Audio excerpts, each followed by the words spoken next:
If you're trying to decide between the Nespresso Essenza Mini and the Nespresso Pixie, don't just compare the price. The real differences show up in how you use them every single morning.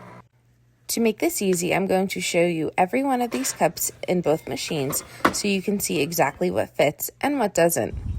I will also brew a few cups of coffee in each machine so you can see which machine makes the most sense in your kitchen and for your favorite cup. Let's start here with the Essenza Mini. The Essenza Mini is the smallest machine in the Nespresso's original line, and if you're short on counter space, that's immediately the biggest advantage. I bought this Nespresso because I am the only coffee drinker, and I wanted to spoil myself with a luxury cup of cappuccino every day without having to run to the store or think about how much money it was going to cost. Now, let's see how it handles the different cup sizes. You can see that these first two cups, I put them right on the drip tray, but for the next two, I have to remove it. And for the last, you see that I'm tilting it a tiny bit. Filling this up is easy as well. You can either remove the water tank and bring it over to a sink, or if you have a pitcher, it's easy to pour right inside of it. Nespresso recommends filtered or distilled water.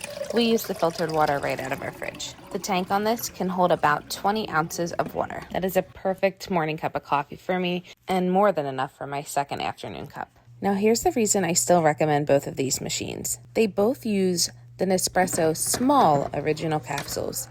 This might not sound like a huge deal, but it gives you one big advantage. These machines don't need to scan a barcode on the capsule before brewing. Instead, they simply force hot water through the pod at 19 bars of pressure, extracting a rich cafe quality espresso with that beautiful layer of golden crema on the top. Because they use the original capsule system, you're not limited to just one brand.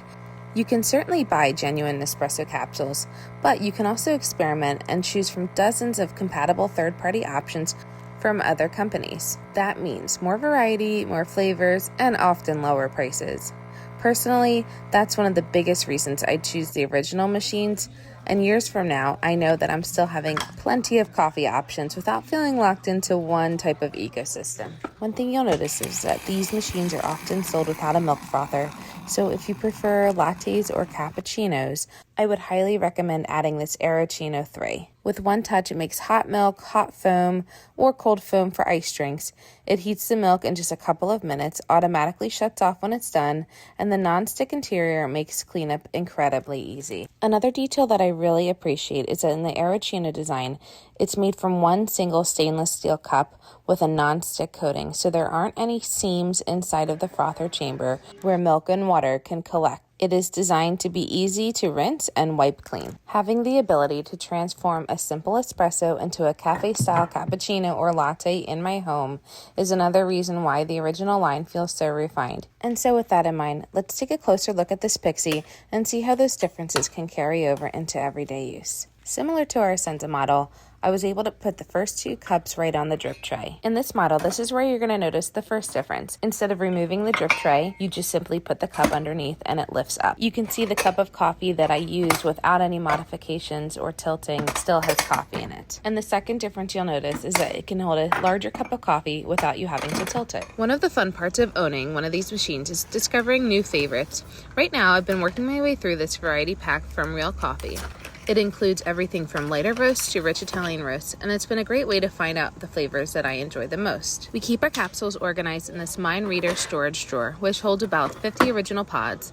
It keeps everything right under the machine, organized by flavor, and it frees up available counter space. Now, let's talk about these two buttons, because they're more useful than they look.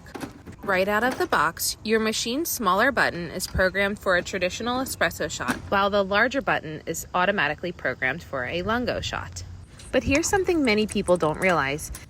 You can actually reprogram either button to meet your needs. Simply hold the button down while it's brewing and release it when your cup reaches the size that you want. From then on, the machine remembers the volume until you change it again. Just remember, the more water that you push through a single capsule, the more dilated the flavor gets. So when I want a larger cappuccino, instead of brewing through one pod, I brew 2 espresso pods and then top it off with foam. Now, espresso purists might tell you that that's not the traditional way to drink it, and they're probably right, but coffee is personal. One of the biggest upgrades on this Pixie is its larger water tank and its used capsule container. The capsule bin holds about 9 to 11 original capsules before it needs to be emptied, compared to the 5 or 6 on the Essenza Mini. The water tank also increases from just over 20 ounces on the Mini to nearly 34 ounces on the Pixie. This simply means that there are fewer refills of your water tank or trips to your trash can to empty out the container. Ultimately, these are the kind of details that are worth considering based on your available counter space, the layout of your space, and whether or not you're making coffee for one person or several. The last thing I want to talk to you about is the sound. You'll notice I intentionally left the brewing audio in throughout this entire video so you could hear each machine in its natural environment. Yes, they are both a little noisy, and that is completely normal. The sound is the high pressure pump forcing hot water through the coffee to extract the rich espresso. But rest assured, just a few seconds later, you'll be rewarded with a beautiful layer of golden crema and an incredible aroma that fills the room. For me, that sound has become a part of the experience. It's the signal that a fresh, cafe-quality espresso is only moments away. At the end of the day, both of these machines make the exact same exceptional espresso. There's absolutely no difference in the quality of the coffee that they both produce. Since they're both a part of the Nespresso original line and built by Breville, you are getting the same trusted brewing technology in both machines. The decision really comes down to your kitchen and your coffee routine, and whether or not you value one of their footprints, their frame, or the convenience. Personally, I don't think you can make a wrong choice.